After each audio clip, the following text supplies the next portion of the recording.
here, another episode of Curious Mike. Here, my big bro, B. Roy. Kobe said this dude was the hardest player he ever had to guard. I had the pleasure of playing for this dude, Nathan Hale. He taught me a lot. He's been a big bro to me since. So I appreciate you being on the show, my brother. Oh yeah, no doubt. Thanks for having me on the show. You already know. So we're gonna start out in the NBA, just because that's obviously where most people know you from. And I grew up watching you, idolizing you. So we're gonna start up there, then we'll kind of move to some other stuff. But yeah, man, so yeah, I just want to ask you about your favorite players. Who was your time? Who was the best players that you played against in your area? Yeah. So my area meaning Like your era. Yeah. Well, I guess I'll start with first. You have the names that are like LeBron James. Me and him are a class apart. So already back then he was like. Well, I never played against him, but hearing about him and just hearing like the legend of LeBron James is like, okay, is he that good? So when I first seen him, I went, damn, he is the best player. It's not that you should say, oh, I'm gonna concede to this guy, but watching him, he was that good at an early age, and I think that kids kind of get that misunderstood. And I think I told you, I'm like, you're one of the best players I've seen since like a LeBron. That doesn't come around often. With size, handle it, shoot it at a young age. So he was off top the best, kid when we were in high school. And then, another guy that was big was Carmelo Anthony. He's the next dude you always hear about. And again, so like I said, he was the same age as those guys. Well, yeah, we're the same age, but me and Carmelo are class of 2002, and Bron is 2003. Oh, okay. So, I think Melo may be 37. I'm 37. Bron's 36. Got you. So yeah, so we're all in that same, I would say era of guys. And, Melo and then CP3, them dudes were all, that good. Right Raymond there. Felton, those were, again, like, so when I get a list of my era, I always try to go with, okay, those are the dudes that's in the league. You know who they are. They've been good, pretty much their entire life. But then, locally, I've always had, really good battles with, you found out coming to Seattle, Rainier Beach High School is a big high school. So I had battles with, Roderick Stewart, twin brothers. Nate Robinson went there. So we battled another cat that went to Franklin High School, Anthony Grant. He's really good. Then you got, my brother was always the hardest player I've ever played against. Your brother? Yeah, my older brother. yeah. He would beat you one-on-one? Yep. That's just the older brother thing, though. Yeah, it's you play. I see you and Tay play. It's kind of like the big brother has that slight mental edge. Yeah. So those are all dudes that I always looked up to, admired playing against, competing against, and again to this day they're the ones that push me to always want to keep getting better because you're always hearing about them and seeing what they're doing, and then it's like, all right, I want to try to make sure I stay on that level. Right. So then you didn't mention Kobe. So he was obviously a little older, but how much older was he than you? And then I was going to ask you, what is your favorite Kobe story? Yeah. So with Kobe, now that's I always start with Michael Jordan is my favorite sports figure, greatest athlete ever. But what was really cool about Kobe was he eventually became my second. Because, when I got introduced to basketball, it was like Jordan, he's at the top. When Kobe came into the league in 96, I'm like, okay, damn, he plays like Jordan, but he's young. Yeah. And he kind of cool and more fitting, the age group and the popularity of how we want to do things. Right. He had the little baby fro, and, I'm getting to high school. I got the baby fro now. So it was like Jordan was the guy I idolized, and then it moved into Kobe, but it was cool because I always try to play like Jordan, footwork, pump fakes, fadeaways, and Kobe was doing it too. So now I'm going into it like, damn, so now my second favorite player plays just like my favorite player, but he's younger and I can relate to him more, It's like, you watching shows like Moesha growing up and then Kobe go to, you see him and Brandy going to prom and it's like, yeah, this is all the stuff I'm into. Where Right. Jordan was, he was older and more mature and doing different things. Yeah. So that was real dope. And then ever since then, he's just always been the guy that I idolized watching and playing basketball. So, I would say my favorite Kobe story was when I was in Portland and we had a win streak against the Lakers in the Rose Garden. So, I had got hurt And leading up into this game, Kobe sprains his ankle. I mean, I wouldn't say it then, but I used to watch Laker games. Just as much as playing. It's like, all right, now I DVR my Laker games because Kobe was still my favorite player. But I didn't want anybody to think that he had an edge on me because I did like him so much as a player. So we getting ready for the game, and they asked me, "Am I gonna play?" And I was just like, "Nah, it's just not ready yet." I think it was my hamstring, and Kobe was like, gonna play if I was gonna suit up, he was gonna play, and I was like, no way, he hurt his ankle too bad. So like, if you was gonna play, he was gonna play. Yeah. How did you know that? Yeah. So we'll get to it. So, long story short, they ended up scratching Kobe, and they're like, all right, he's not gonna play. They do that stuff on ESPN, and in our little pack, it's like, we don't know if he's gonna play or not. Mm-hmm. So we're gonna prepare as if he is, and go over the Kobe sets and how they're gonna play. So I was like, nah, I'm still about a week away. So I put it out there early, and then, he's obviously in the other locker room. We know he's in the arena. Every camera follows him in. So I'm in the training doing all my stuff, and then I go back to the locker room. And I had a friend of mine, Chuck. He works with Nike, and then he worked with Kobe. And I was like, is Kobe gonna play? And he was like, if you play, he's playing. I was like, I'm not playing. So he was like, all right. He said, nah, I don't think he's gonna play. So I was like, all right, cool. I said, ask Kobe when the teams go out to warm up, can I come down and say what's up? And he was like, all right.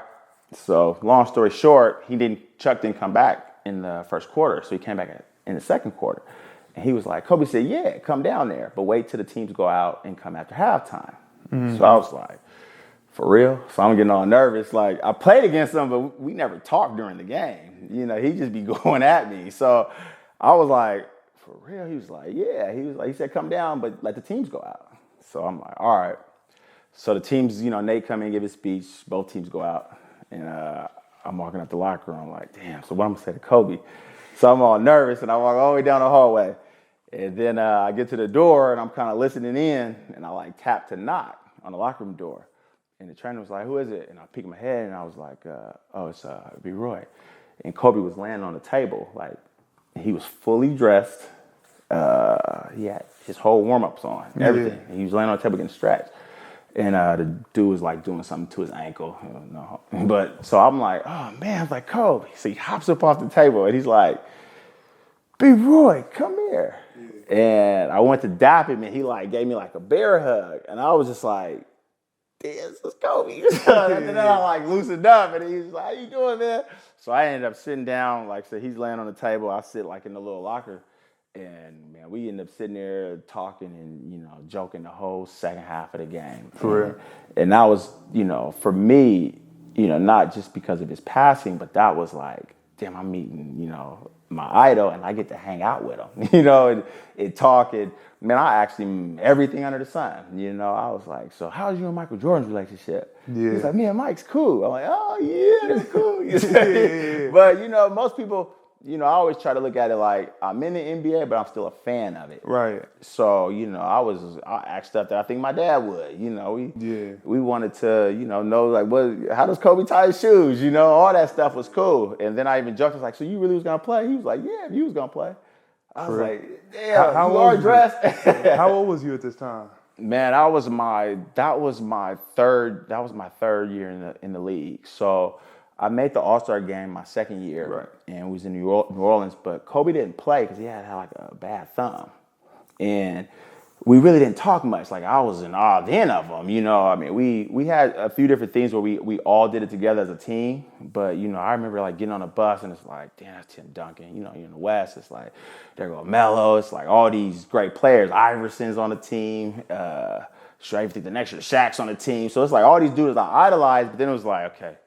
Where's Kobe? I'm all sitting on the bus patiently waiting. Where's Kobe getting on the bus? So then Kobe comes and cameras follow. You get on the bus. I'm like, yeah, that's Kobe. So no, it was cool, but we didn't really have a one-on-one conversation. Right. I was playing well in New Orleans, and he was like, man, stop being nice, man. Stop being passive.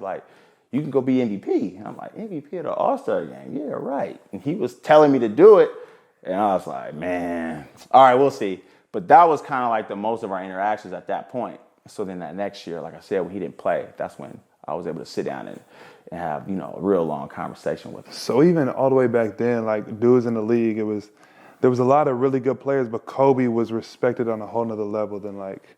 Yeah, and it's hard to explain. Like they're all really respected. I was, Yeah. I was just happy to sit down and have conversations with Tim Duncan.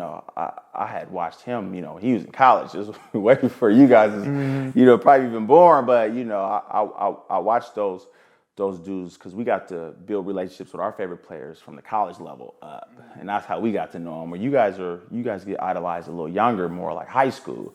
Like I didn't know nothing about Tim Duncan in high school, so we see Chris Webber and them dudes like we learn them from Michigan and the Fab Five, and and Tim Duncan and those dudes. So that's how we got our celebrity. That's how they got their celebrity, but that's how we got to know those guys. So it was big, but yeah, there was something about Kobe coming around. It was something about him where I seen how this is LeBron.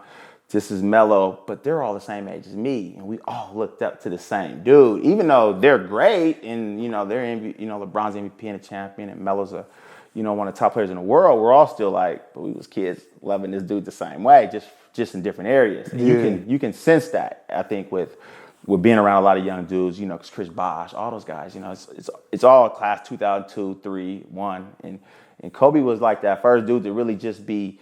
He was cold, but he was also, he was that next level of like, all right, he goes to private school, but he's gonna go out of high school, that whole kind of, he got game type thing. Like, yeah, he's really doing it, and he's, all-star his rookie second year, everybody's voting him. So he was just really that guy that I think a lot of guys my age just really, we loved him. Even your age, but my age too. I mean, that's one thing that I like really wish could have happened. Like, I never got to even meet Kobe. I remember I was at the Nike Basketball Academy, and Kobe, never got to meet him, huh? He flew in on a private jet, and I left that morning before he flew in on the jet. So all my homies got like, Trey, Gary Trent, all those guys got the picture with Kobe.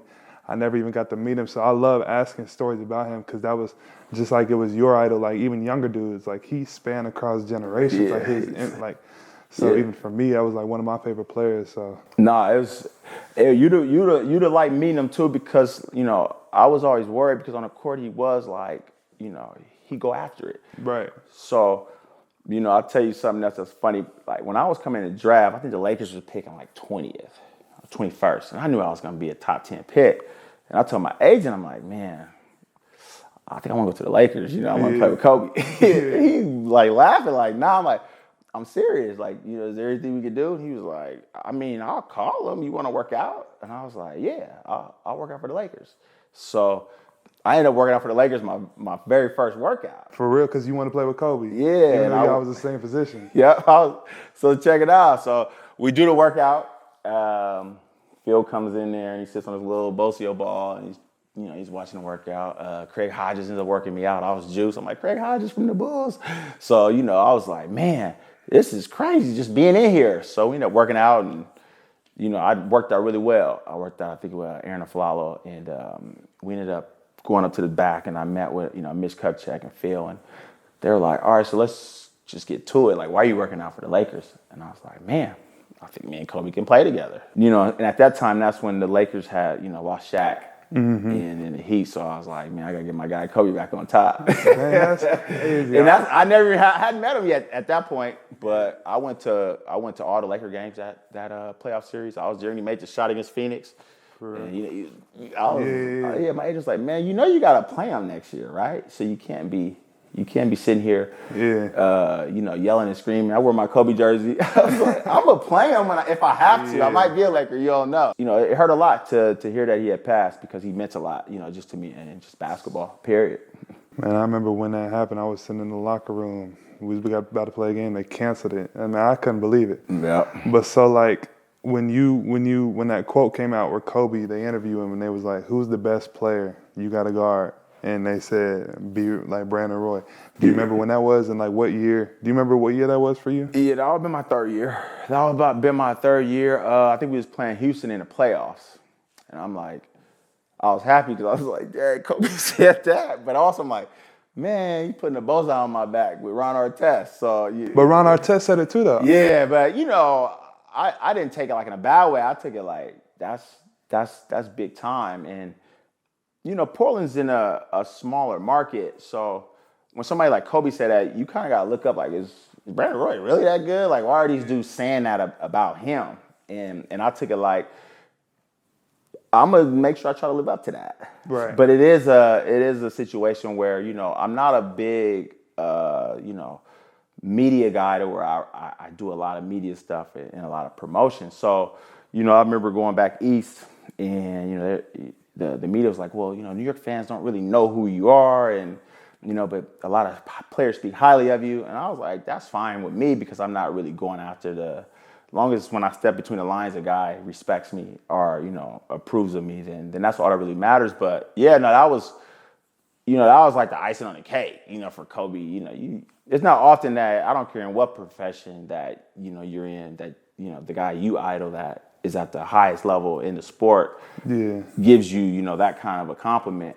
So I definitely knew what he meant by it, because when we talk, he's just like, man, you have counters, you could tell you adjust. If a guy tried to take this away, you'll do something else. Mm-hmm. And Ron Artest pretty much said the same thing. Yeah. So I just took it as like, validation to a lot of my hard work, to always trying to go in the gym and get better. Because you know how it is in this game, man.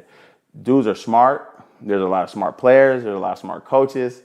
And they're watching you going, how can we take something from him? Right. And I've always tried to keep adding and adding. As long as my body physically would let me, I thought that, I could, just keep improving because, so that was cool, man. I mean, I don't even want, it was better than cool because, I don't think people would really understand how much that meant to me for him to say that and to publicly say it. Like, like that dude's the hardest player. I was like, wow, and then Ron Artest is awesome because those are both good defenders. Exactly. Like, I've had my struggles with Ron. Dude's he's strong, he's physical, and a lot of times I try to use my weight or my size to get guys. And I had to learn with Ron. I was like, man, I got to try to outquick him because he's too strong to be trying to go up against all day long. I'll be tired. And then he had really quick hands. Like Ron had really, really quick hands, so I had to protect the ball, try to attack his feet a little more. So all that stuff is just me being a fan of it and just trying to just really win the damn game. It's like Portland, you work so hard, you're like, man, I want to get over the hump, And in order to get over the hump, you got to beat somebody pretty good or go at somebody pretty good. You ain't lying. Like you said, you kept adding and kept getting better year after year. And that's like you took that compliment as a testament to your hard work. I wanted to ask you, like, I remember you talked to me about this one time, but your game day routine, like, so like we're going to talk about the lifestyle stuff off the court, what you like to do, but on the court, what was your like motto? Did you was it the same thing every day? And kind of like walk me through what a game day would be like for you. Yeah, so college is different, because college is always a little more team oriented, but professionally, my game day usually always went with like, I would wake up, but I wouldn't eat before I left the house. I would go to shoot around first, and then I usually try to eat right after shoot around. So wake up, shoot around, depending on what's aches and pains. It would depend on how early I would go before, and also depending on how deep into the season, if I wanted to lift. I would always try to lift, usually a little closer to game time because I want to feel a little stronger going into it. So my mornings was really chill, and I would almost even tell my body like, I'm going to be relaxed until about 4 o'clock till kind of getting up and get my shower in. So we'll do shoot around. Then I would eat. Then when I go home, I have my son, I think in my rookie year. So I would always try to play with him on home games in between. And then it's like, all right, now I'm going to take my nap. I might have played 1 or 2 basketball games ever from high school on without taking my nap. For real? And it throws me off in the worst way. It's like if I don't get my nap and my shower, I just do not feel like the same person. I feel like I'm exhausted. It's like, I know. I feel so tired out here. It's like, man. So I would always do my nap. I get a pregame nap. Then for my pregame nap, I wake up and then I put on whatever music I got. If I'm on the road, I'll put my thing on the little speaker, play music. If I'm at home, I got my music ready, blast it, shower, start kind of getting into my groove, like, getting my body going. And then early in my career, I would drive to the games. Later, I didn't want to drive. I was just like, nah, I want to just sit in the car and ride because traffic picked up in Portland a lot. So I was like, man, I'm going to be in the car for an hour. Nah, I'm bumping cuts, changing songs. You know what I mean? Just last minute tickets here or there, you know, talking to mom and dad last few minutes. And then I get to the arena. I would try to go in and get shots early before the court fill up. You know, you got the times where certain dudes come in. Yeah. And shoot, I'll go out to the court. And we talked about it. I just tell you the biggest thing is listening to your body. If I felt really tired, I would just tell, you know, whichever coach I was working out with that year or that time, like, I'm a little tired, but I want to work on this. I feel like last night I didn't feel good shooting my pull-up. Or, you know, this team loads up a lot, so or I know they're going to double the Marcus. I might get some open threes, so, you know, let's get some touch on that. And then I'll try to work on a sweat. You know, I'll go good for about, I might be out there for 30 minutes, but 10 to 15 minutes, I'm like, okay, I'm going to work up a ladder just to get a feel. I want to get a feel for the arena, the ball, you know, all that stuff. You know, I don't know about you, but all that stuff seems to matter to me. It's like, man, you know, what ball we playing with tonight? Like, 'cause some of them are bad, and then some of them are like, damn, that feels plush. So for me, it was like, all right, once I got that feeling, I was going back to the locker room and shit, I was kicking my feet up. I'm For like, yep, I kicked my feet up, going to training room, mess around with Jay Jensen, all the guys in there, and rank, joke. I play better the looser I am. Yeah, I'm the same way. Yeah, you know, I kind of like to take my mind off of it. Me and Nate had that conversation. You know, he was like, the locker room kind of follows your mood. You know, he's like, I'm the type of dude, I'm serious. So when they come in, Nate's like real. He's the coolest dude. He just looks serious all the time. Yeah. So he was like, but you know, I hear you talking and, you know, kind of goofing off. Conversation ain't got nothing to do with the game. We might watch another game, being on the West Coast. We get all the East Coast games be on. And then I'll just kick back and, you know, clown around again until I tell my mind, all right, around, you know, 20 minutes before tip, Nate will probably do a speech. And then that's when I'll start to tap back into, all right, this is what we got to do. So, again, it was always a shower. It was always a nap. And then as far as how I worked out, which is depending on how my body felt, you know, if I felt like I had a lot of energy, I would go harder because I play better when I'm a little tired. You know, you did? Yeah, people would always ask, like, why you play good in the fourth quarter? Like, because finally it seemed like my body settled down. Or, like, towards the end of the second quarter, you know, we had games where I didn't even want to shoot early because I felt a little too jacked up. So I swing it, you know, try to come out and get some stops, play defense. Coach Monty was the one to tell me I went through a struggle early my rookie year, and I was already playing well. And then I just went on like a dive. I just couldn't seem to mentally figure it out. So we first started at the free throw line. He was like, you know, you never look at the free throw. He said, you always dribble, but you never look at the rim. He said, start looking at the rim more. I was like, all right. So I started picking his brain more and more about other little stuff, you know, inside of the game. And he's one that really helped me, you know, kind of evolve, not just being a player, but mentally thinking like, hey, go ahead. It's okay to think about it or visualize it before you actually, you know, go out there and do it. So that was really cool to have him there to give me a lot of those small pointers. That's dope. And then off the court, you've always been a real chill dude. I mean, you know, I've been around you a lot, be around Dell a lot. You be telling me stories. How was some dudes get in the league and they like to wild out, go out all the time, spend money. Dell say you just be chilling. Like, how did you like to, you know, be off the court during those years? Yeah, so I would say it's balance. Some of it is like I have my son in my rookie year, so I never really just had that time to say, okay, life about me right now, because it's like once he came, I'm like, all right, I gotta focus on that. But I also set the bar high for myself with basketball. So now I'm going, man, I want to come back and get that kind of attention and praise more next year. You know, being rookie of the year was like great, but now it's like, so that kept me focused, it kept me grounded. And, you know, like most people, I think it's always good to have your fun. But for me, it was always, you know, I was going to put my family first and I was going to put Portland first. It was like, you know, if this is going to take away from me, you know, taking us up this hill, then I ain't going to do it. So I was really focused in that way. And for the first time, I was saying in my life, I was starting to get some attention. You know, I've always the guy that flown under the radar. People go, he's good. I like him a lot, but nobody really knew me. So it was like cool to kind of start getting that attention, and then I didn't want to let it go. So off the court, you know, I've always been big on like going to movies, doing family stuff. I mean, I like my fun time too. You know, I just try to be private with it. Yeah. And I think, you know, people can do what they want, but for me, I like to be a little more private, just because it's not really everybody's business. But yeah, I like to have fun too. I just do it in a private form. But other than that, I'm chill, dude.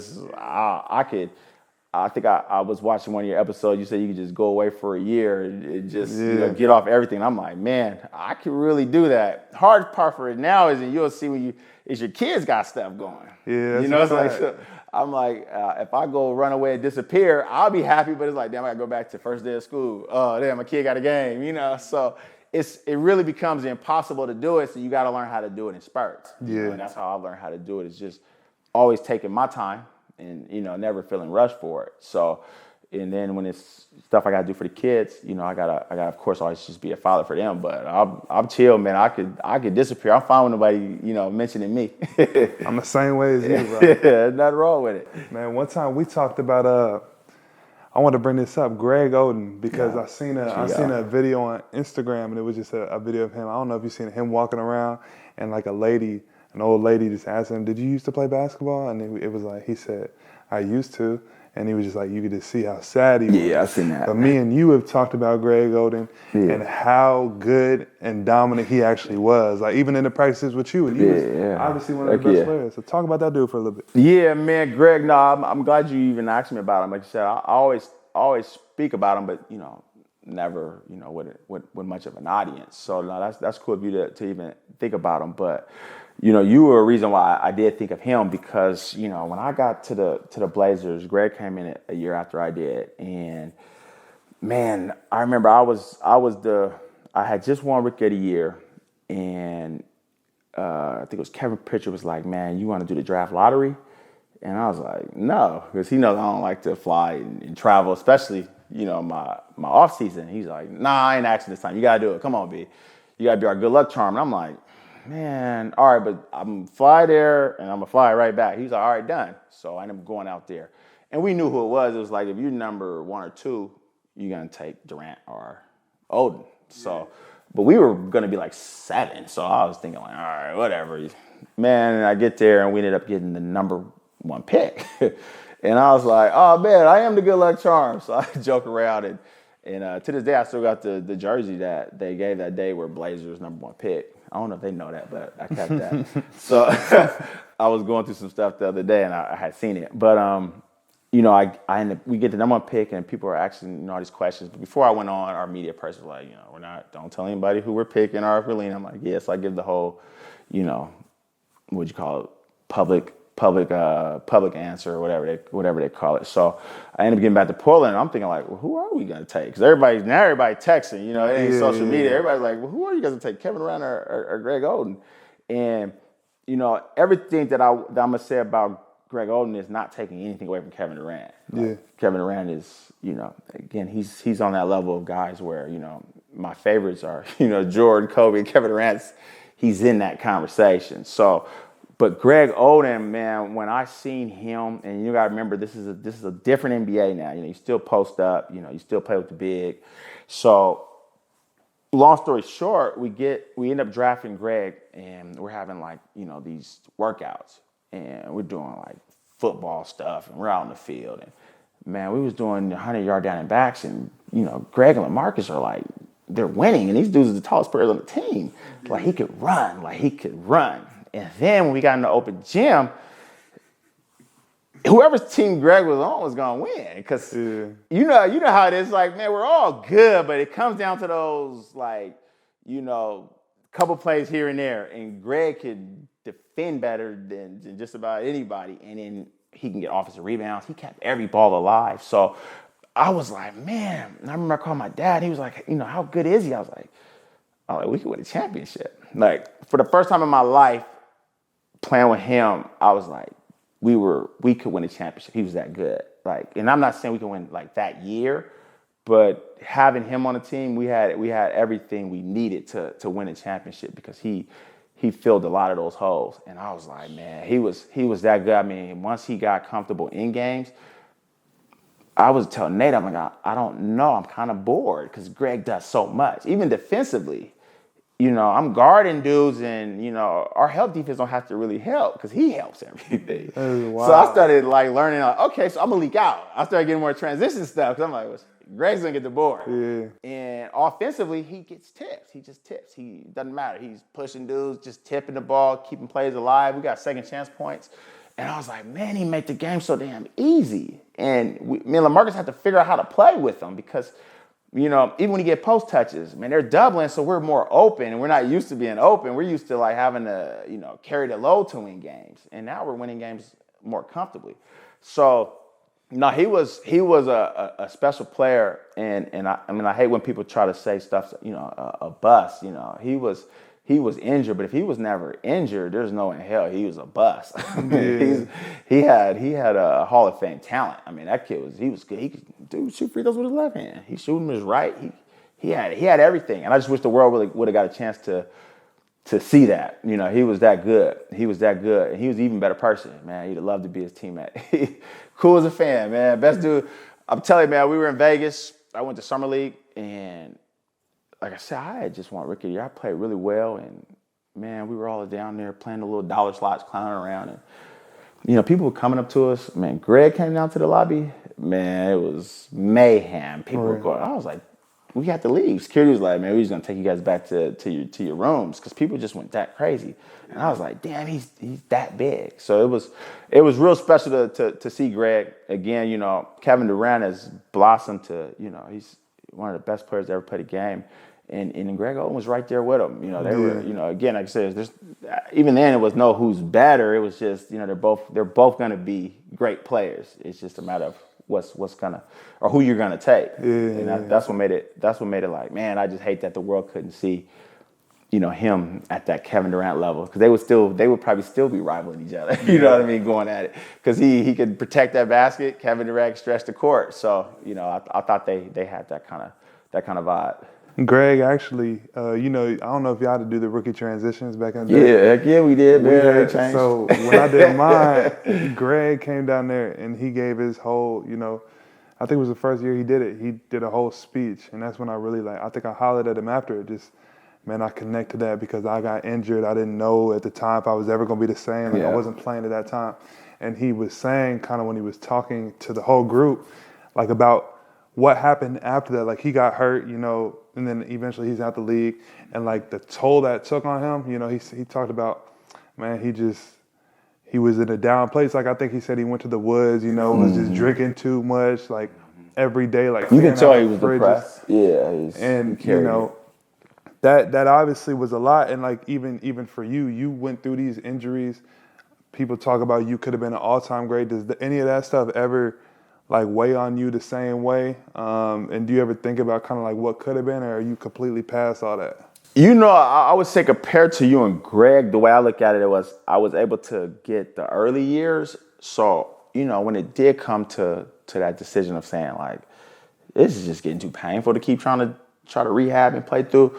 I was older than where, Greg was. And, the thing I always felt bad for Greg because, again, we didn't have this, it wasn't the social media era, but the era we came in it was tough because, I think the country was in a recession. They don't even feel right giving you money, in the league. So it was like we were under that scrutiny of, but are you really worth it? Or, every time the wind blows, you're hurt. So we had to deal with a lot of that media presence that can really wear on a person. So you can see it with Greg because the media put him here, and then the media felt like they had to bring him here, and that was the disappointing part or time that we lived in as players. It's like there was days where I was really in pain, but I didn't want to hear the radio shows and people going, oh damn, he's hurt again. So I would try to play, and I would keep trying to play because I didn't want to deal with the naysayers. And then you got to deal with the side of contractual wise. They're like, you gotta pull teeth to get contracts, So, and I had heard, Trae Young say that, and he was right in a lot of ways that we didn't have the social media, towards the end when I was in, I think, Portland, 2010. I was in a playoff game, and I think I played like 5-6 minutes, and I think it was Patty Mills, and they were looking through like their Twitters, and I was just like, what they say about me? Fans was just going in on me. I was like, damn, how y'all do that? Like, how do you guys read it? I can't. To this day, I would be ticked, and I'm thinking in my head like, man, I only played 6 minutes. How I blow the damn game? But but then I kind of caught myself in understanding where young kids now, you guys always got that everybody has access to tell you what you look like. So for me, I always just try to, block it out, but I definitely understand, where he's coming from. But, it's also in our era, it's like, I was a 3-time All-Star before my second contract. Yeah. And, my negotiations was hard as hell because, you got owners losing money. You got where now, I see dudes making, double the money and never really, they're just still getting seen as the potential.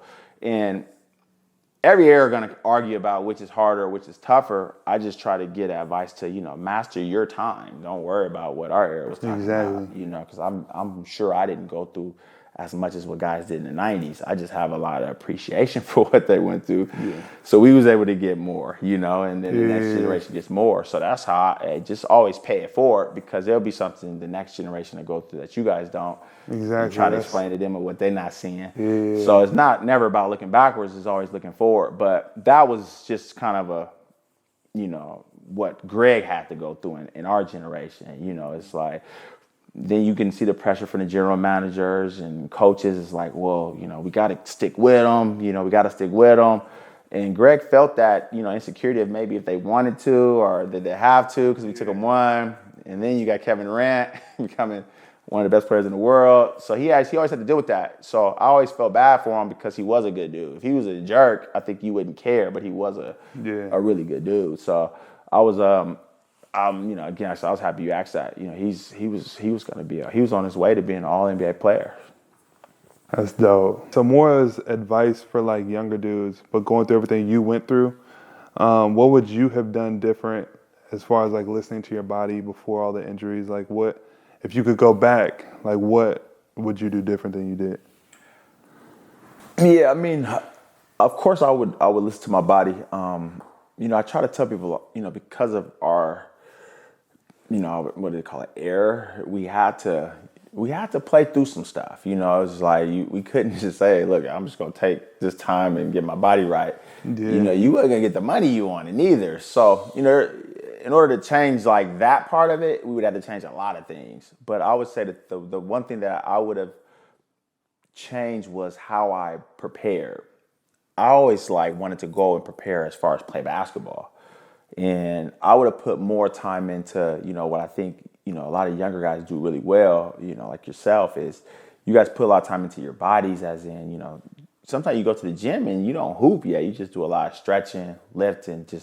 I would have really focused on that area of it, where I was a dude to, I'll go in the gym and I'll do my lift, but then it's like, I want to get on the court and start doing some court stuff, where I would have changed that part. I'd have probably put a lot more into, I had a chef, but then it was like, man, I don't really know if I really need a chef. I'd have been more committed to that part of it. Yeah, but there wasn't as much research and as much like. And they were trying though, Mike. I mean, I will say we put a lot of, especially with being hurt and Greg being hurt, we brought in a lot of people to really try to focus on those things. It's just we weren't used to it. We weren't used to putting that much effort into something. We weren't, the research and the effort that they brought to us, we weren't into it. It was like, that's just not what we do, and I think it's, if you go back to the era before us, it's like, man, all that rehab stuff is just, let's hoop, Yeah. So that's where I would have really focused on. I think young guys already do it, focus on your bodies, look for your body to be able to play until it's 40, and whatever it takes, be into it. Like, be into, nutrition, be into, you should be able to teach strength and conditioning, by the time you're 30 years old, because you got to really adapt and to get into it. To where as players, I tried to really adapt to, how their coach going to think, what's their scout going to say about me. And I should have did more of that into taking care of my body. I should have really just been like, man, I know my body really well.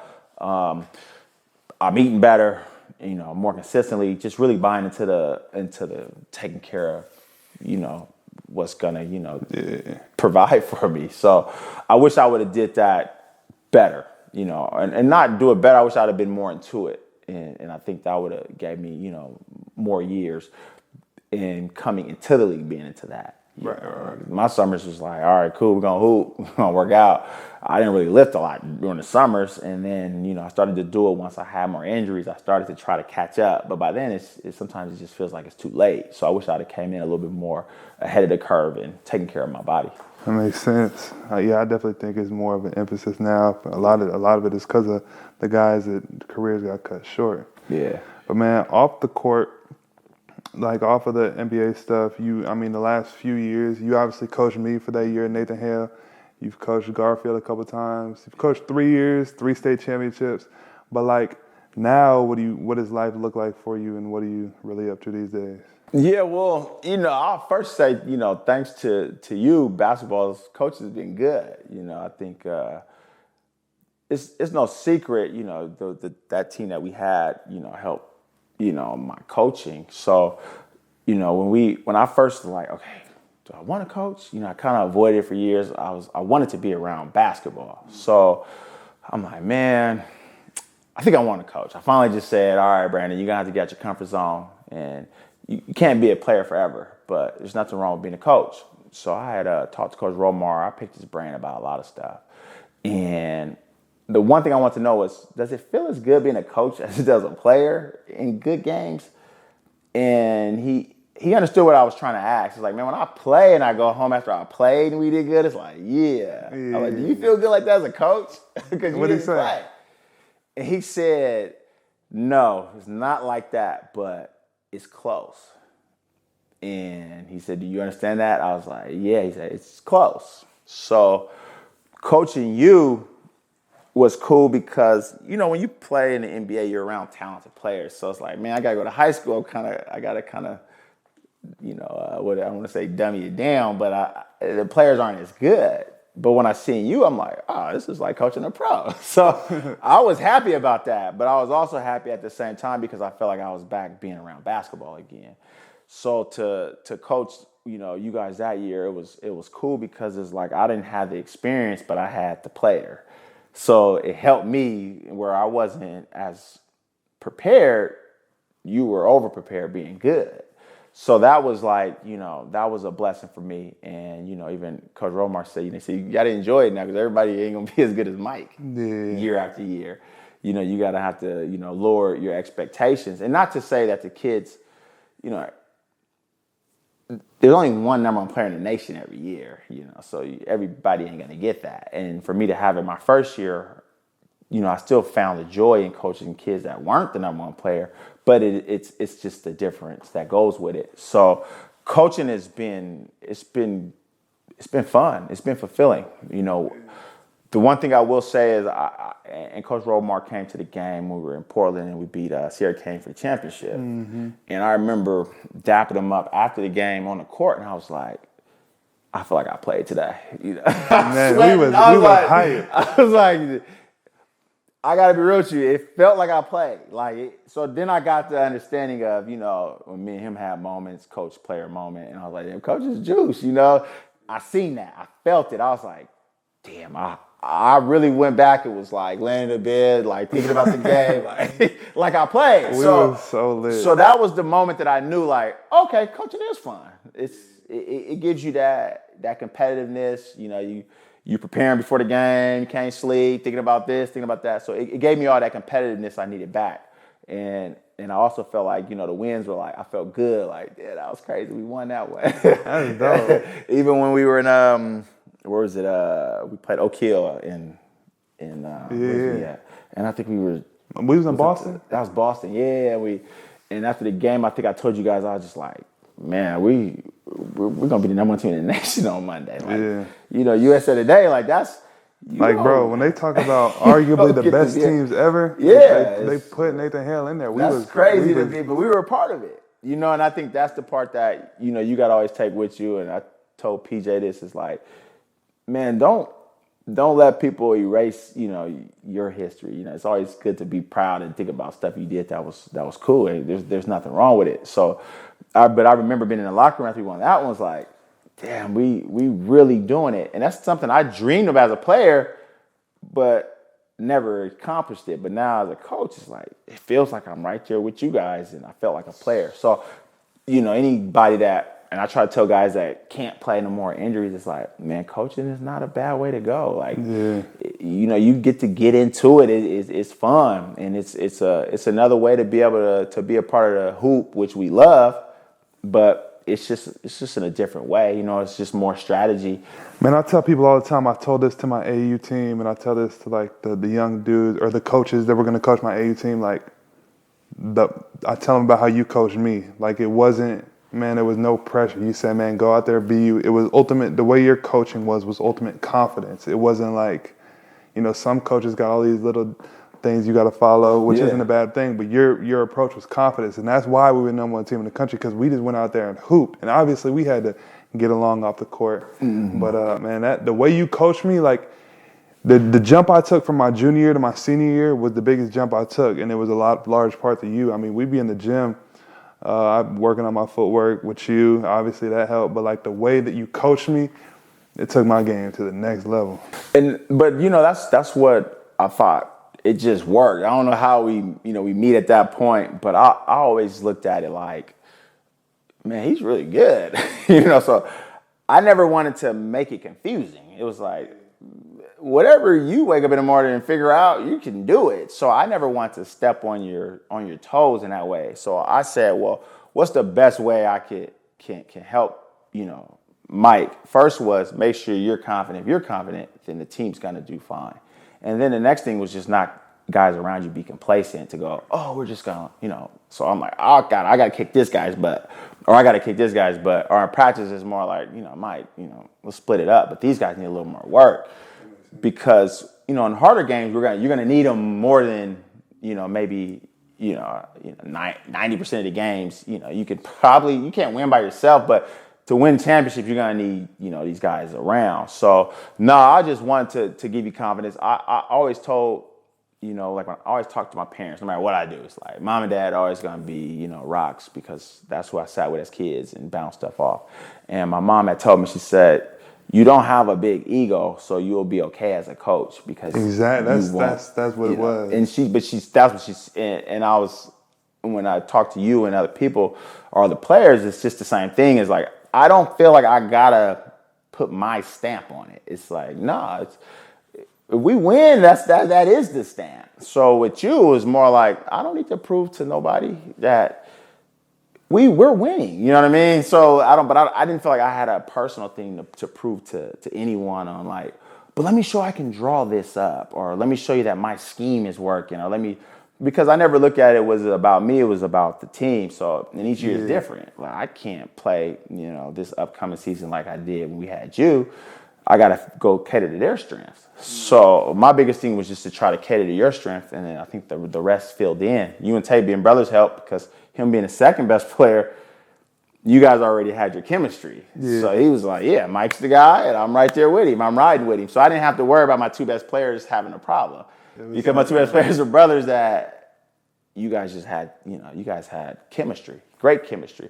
So, like I said, my job was easy the first year. it was sweet, You got me started on my coaching. I'm like, people ask me about coaching. I'm like, you guys gotta thank Mike, man. Mike got me coaching. You got me in the game. So I appreciate that. I mean, you were the hardest working dude.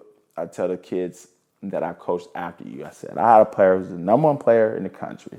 He worked harder than everybody on the team. So if I got a guy who's not working that hard, then he might want to start playing basketball now, because if the number one player works the hardest, how hard you think you got to work, and you top 100. So those messages and little things help me with these guys now. It was a fun year, and I appreciate you, man. We wrapping it up, but I got one more personal question, and I got just a fun question. All right. But man, so we talking about like your life, like these last few years, Man, I remember getting the news a couple years ago. You and my guy Deli, y'all got popped. Oh, yeah. y'all got my mom. I think my mom told me, she's like, Mike, on Twitter it said B-Roy and Dell got shot. Like, but I don't know any more news. In my heart, like I remember, like bro, it felt like one of my brothers had died or something. Like I didn't know what happened. Yeah. Man, walk us through that story and like how you got shot, bro. Yeah, so, I'll be honest, I never really spoke about it. I don't want to say I've avoided it, but this the thing with getting shot, especially from, I don't want to say culture, I don't even know the right word to use, especially from where, I know I came from. Sometimes getting shot can kind of create its own story, and from when I was growing up, it was like, if a dude gets shot and survive, it made him almost cool, and I never wanted the message to be put out there a certain way. You ain't never talked about it. That's Yeah, why I didn't even and know I if never you was going to answer. Yeah, no, again, and it's for the reasons of I never want kids to, because there's too much, violence, especially with, people getting shot and those things. And, I don't want to detail it, but the part that was really sad was that, there was just so many kids out there. And to see that kind of, shooting and things going on with no regard for families and kids and, not even knowing who I was like, I felt bad for the people in that community, like, damn, you guys have to live under that kind of threat. Yeah. And again, I had a lot of mixed emotions, we always talk about what we're scared of, but until you're pushed to that envelope is when you find out. And it's not just getting shot. It could be a car accident, plane, whatever it is. And I remember, like, when I was running and I finally, ran around a corner and I sat down and I was like, whoa, I got a hole in my sweats. Like, what the? So the thing that scared me, and, even to this day, every once in a while I have a bad nightmare about them, is I thought about my kids. And I thought about a world that is, it's chaotic, but them having to grow up in it without me, being there to be that buffer. And I was just so worried. And I remember, I finally, they cut my pants off and stuff, and I'm in the ambulance. I'm like, I want to call my kids. And I wanted to call them for the same reason where, you hear the news of somebody gets shot, you think the worst. And I was like, I want to tell them before they hear it from anybody else. So I got to get on the phone with them and I was like, hey, I got shot. I said, but I'm not hurt. I'm okay. But I don't want you guys to get that feeling of, somebody calling my kids or, their mom saying, he got shot and we don't know what's going on. Yeah. So I never want them to feel that like, oh crap, his dad not going to be around. But again, the fear of being not in their lives because there's just so much it's not just, shootings. There's a lot of stuff that goes on, a lot of manipulation that goes on in this world. And I just would hate to not be there for them. But yeah, no, I never really detailed it. I never wanted to seem like I was coming across as like, it's nothing to ever glorify because it could be over that fast, and it reminds you of that. So, it's hard to go, I guess, into details of it. But I really felt bad for the people that was there. I had a couple, little cousins and things, and I talked to them a little bit after it. But they gotta go. They started school, and it's just like, man, it wasn't that big of a deal, I guess, that happened Down there, yeah. And that's where I felt really bad, and I felt really, really, good that my kids aren't in the same environment. You just want to be able to, hopefully be able to help more people that are in those dangerous situations. Yeah, that makes sense. For you, do you feel like it changed any of your values or anything that you like look to in this life to fill you, or perspective-wise, anything like that? I'm pretty solid with like my beliefs. I'm not easily swayed. Even though it was an unfortunate incident, I don't have like any ill will. You know, I have forgiveness.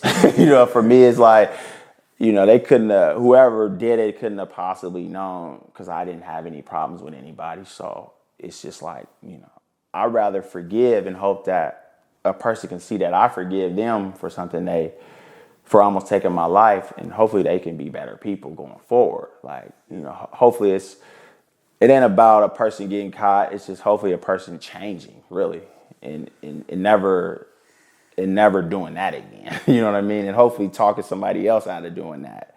And if that's a message, then that's what makes me happy, because it's like, it always hurts worse when you know the person. But if you don't know anybody, you know you didn't have any problem with them, then it's like, you know, you almost took somebody's life, so don't do it again, because that ain't how you want to live. So no, I don't know. I mean, my perspective is just, you know, again, I just hope that we can stop getting these kids to, you know, stop shooting each other. You know, you ain't lying. But giving them something else to do, you know, and something else productive where they feel a part of things. Yeah. So, man, last question. Obviously, man, you 37. You can Don't tell my kids at 36. You a young bull. You got like a lot of life left. And I know for me, I think about after basketball, like what am I going to view as my purpose? Like, what am I going to even want to do? For you, kind of like, what's your goals moving forward, and what do you feel like your purpose is moving forward?